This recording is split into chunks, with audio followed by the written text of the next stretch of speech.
Assalamualaikum warahmatullahi wabarakatuh. Salam sejahtera untuk kita semua. Ini adalah tugas mata kuliah Keuangan Negara dan Daerah di jurusan Ilmu Ekonomi dan Studi Pembangunan FEB Universitas Halu Oleo. Perkenalkan, kami dari kelompok 4 akan mempresentasikan hasil diskusi kami dengan tema Analisis Pendapatan Asli Daerah Kabupaten Muna. Adapun kelompok 4 ini terdiri dari 3 anggota, yaitu: Halo, nama saya Muhammad Zian dengan NIM B1A119297.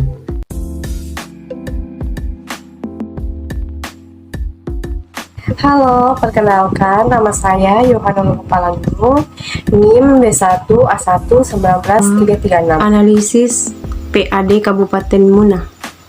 Yang pertama, profil Kabupaten Muna. Kabupaten Muna adalah salah satu daerah tingkat 2 atau kabupaten yang berada di Provinsi Sultra, Indonesia dengan ibu kota di Raha.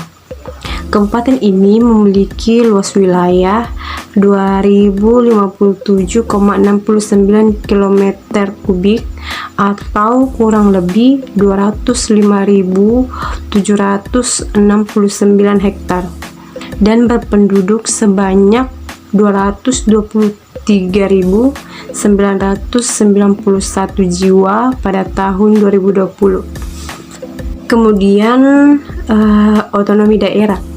Otonomi daerah adalah kewenangan untuk mengatur sendiri kepentingan masyarakat atau kepentingan untuk membuat aturan guna mengurus daerahnya sendiri.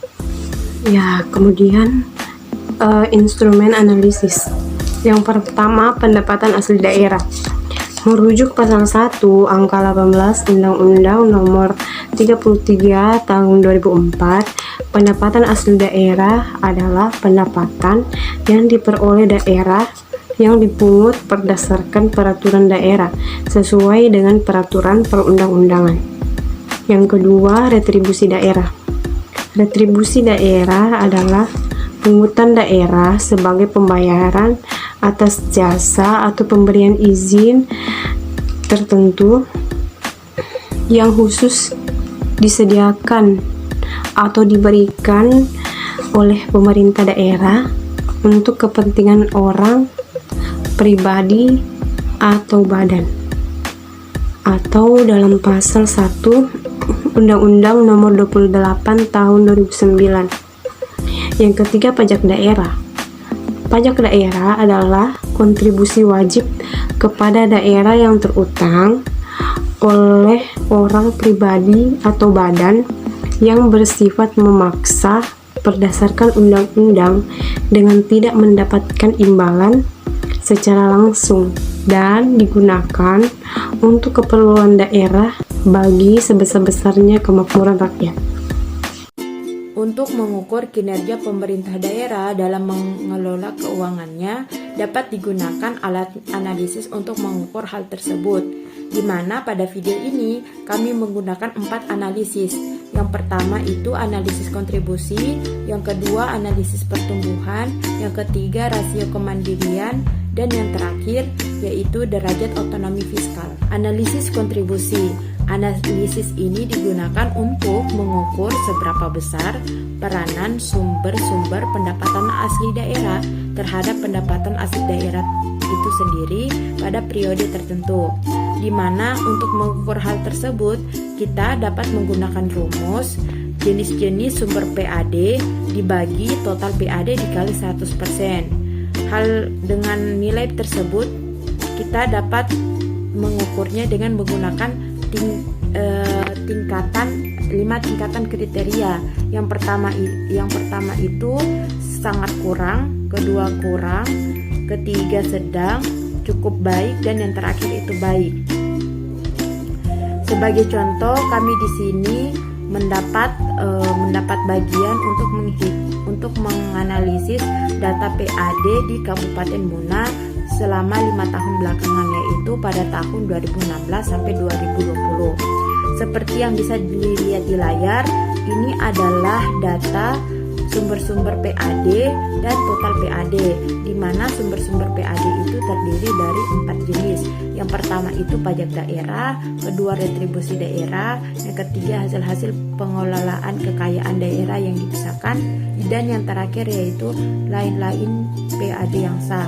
Di mana pada data ini penerimaan atau pendapatan yang paling besar itu diperoleh oleh lain-lain PAD yang sah. Terus diikuti pajak daerah, lalu retribusi daerah, dan hasil pengelolaan kekayaan daerah yang dipisahkan.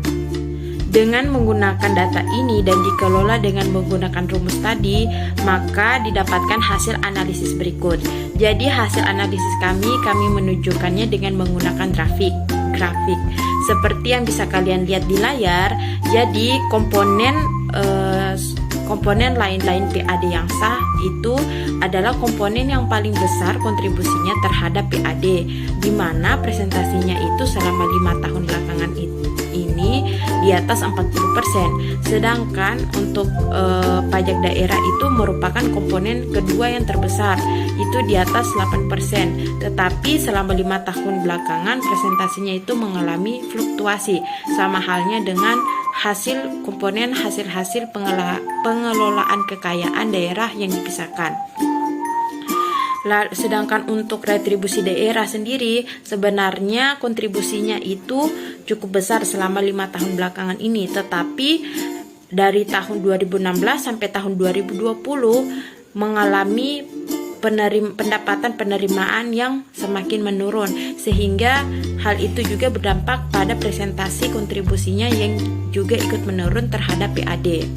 Sedangkan untuk rata-rata kontribusi setiap komponen terhadap PAD, untuk rata-rata kontribusi lain-lain PAD yang sah terhadap PAD itu rata-ratanya itu sebesar 66,26% jika kita kaitkan dengan tingkatan kriteria kontribusi yang pada slide sebelumnya. Itu berarti karena di atas 50%, hal ini menunjukkan bahwa kontribusi lain-lain PAD yang sah terhadap PAD itu sudah sangat baik. Jadi pemerintah perlu menjaga hal ini agar terus penerimaan ini terus tidak turun penerimaannya. Sedangkan kalau untuk hasil pajak daerah, retribusi daerah, hasil pengelolaan kekayaan daerah yang dipisahkan itu rata-rata presentasinya itu masih di bawah 20%, sehingga hal tersebut masih kurang cukup kontribusinya terhadap PAD, sehingga pemerintah daerah perlu memberikan perhatian lebih dan juga mencari solusi bagaimana agar komponen-komponen ini bisa meningkat setiap tahunnya, sehingga bisa berada pada tingkatan kontribusi yang baik, sama halnya dengan lain-lain PAD yang sah. Selanjutnya yaitu analisis pertumbuhan atau rasio pertumbuhan. Kenapa kita perlu menganalisis pertumbuhan ekonomi? Karena pertumbuhan ekonomi itu menunjukkan atau menggambarkan keadaan ekonomi pada suatu daerah dalam jangka waktu tertentu. Untuk melihat hal tersebut atau mengukurnya, kita dapat menggunakan rumus berikut, di mana PAD pada tahun ini dikurangi dengan PAD tahun sebelumnya dibagi dengan PAD pada tahun sebelumnya dikalikan 100%. Berikut adalah data PAD Kabupaten Muna 5 tahun belakangan, yaitu pada tahun 2015 sampai tahun 2020, di mana bisa kita lihat dalam tabel bahwa total PAD itu selama 5 tahun itu terus meningkat, kecuali pada tahun 2018. Sehingga dengan menggunakan data ini dan dikelola dengan menggunakan rumus tadi, kita mendapatkan hasil analisis berikut. Hasil analisis kami tunjukkan dengan menggunakan grafik, di mana kita bisa lihat bahwa selama 5 tahun terakhir pertumbuhan ekonomi itu mengalami fluktuasi, kadang naik lalu turun lagi, naik turun lagi, yaitu yang paling turun drastis itu terjadi pada tahun 2018, turun sebesar 62,11%. Hal tersebut dikarenakan komponen PAD, yaitu retribusi daerah dan lain-lain PAD yang sah itu penerimaannya mengalami penurunan secara drastis, di mana pada tahun 2017 retribusi daerah itu penerimaannya menghasilkan sebanyak 13 miliar, lalu turun menjadi 2 miliar. Lalu untuk lain-lain PAD yang sah pada tahun 2017 itu penerimaannya mencapai total 57 miliar, lalu turun pada tahun 2018 sebesar 17 miliar. Hal itu berdampak pada penerimaan PAD juga, sehingga pertumbuhannya itu mengalami penurunan. Walaupun pendapatan asli daerah mengalami kenaikan, tetapi ada pertumbuhan yang naik sekali dan ada juga pertumbuhan yang turun, sehingga pemerintah perlu mencari cara agar PAD selalu meningkat setiap tahunnya. Berikutnya rasio kemandirian. Rasio keuangan daerah ini menggambarkan ketergantungan daerah terhadap pendapatan transfer, di mana itu merupakan sumber dana eksternal. Rasio kemandirian keuangan yang semakin tinggi menunjukkan semakin rendahnya ketergantungan terhadap sumber dana eksternal.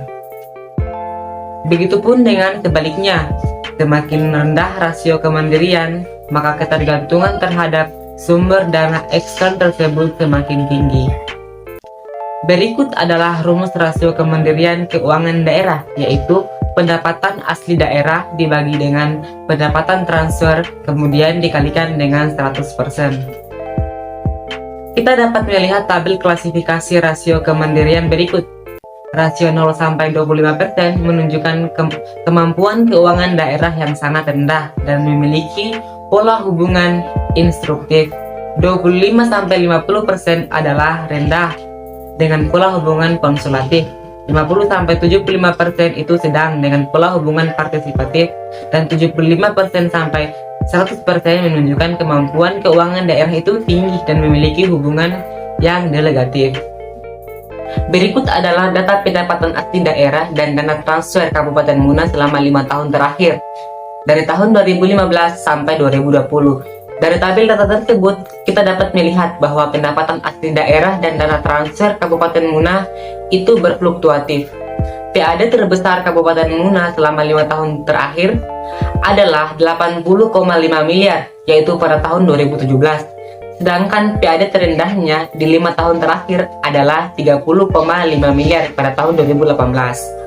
Sementara itu, pendapatan transfer Kabupaten Muna terbesar sepanjang 5 tahun terakhir adalah 995,2 miliar pada tahun 2016. Sedangkan pendapatan transfer daerah yang terendahnya adalah 904,9 miliar pada tahun 2017.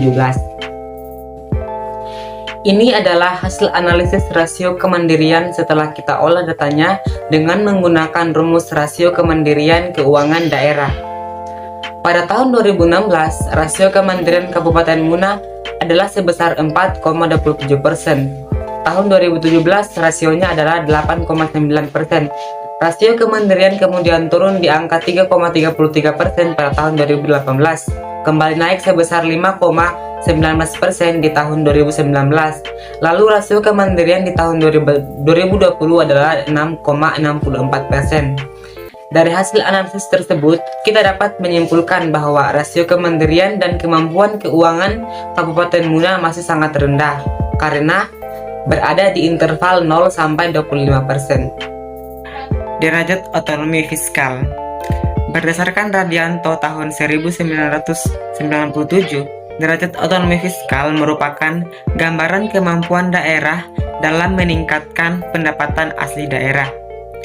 Derajat otonomi fiskal dapat dihitung dengan menggunakan rumus pendapatan asli daerah dibagi dengan pendapatan daerah lalu dikalikan dengan 100%. Klasifikasi derajat otonomi daerah dapat dilihat pada tabel seperti yang tertera pada slide di atas.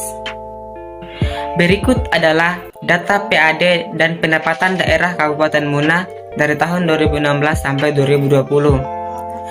PAD dan pendapatan daerah Kabupaten Muna selama 5 tahun terakhir berfluktuatif. PAD terbesar selama 5 tahun terakhir ini adalah pada tahun 2017, yaitu sebesar 80,5 miliar. Sedangkan PAD terkecilnya adalah 30,5 miliar pada tahun 2018. Pendapatan daerah Kabupaten Muna terbesar selama 5 tahun terakhir adalah 1,247 triliun pada tahun 2019 dan terendahnya pada tahun 2018 yaitu sebesar 1,071 triliun. Hasil analisis derajat otonomi fiskal Kabupaten Muna selama 5 tahun terakhir adalah seperti berikut. Derajat otonomi fiskal pada tahun 2016 adalah 3,37%, naik sebesar 7,28% di tahun 2017. Derajat otonomi fiskal Kabupaten Muna mengalami penurunan di tahun 2018 menjadi 2,85%. Kembali menanjak naik menjadi 4,06% di tahun 2019. Kemudian pada tahun 2020, derajat otonomi fiskal Kabupaten Muna menjadi 5,16%. Nah, kita dapat menyimpulkan bahwa kemampuan Kabupaten Muna untuk dapat meningkatkan pendapatan asli daerahnya masih sangat kurang. Demikianlah presentasi dari kami kelompok 4 tentang analisis pendapatan daerah Kabupaten Muna selama 5 tahun terakhir. Lebihan kurangnya mohon dimaafkan. Wabillahi taufiq wal hidayah. Wassalamualaikum warahmatullahi wabarakatuh.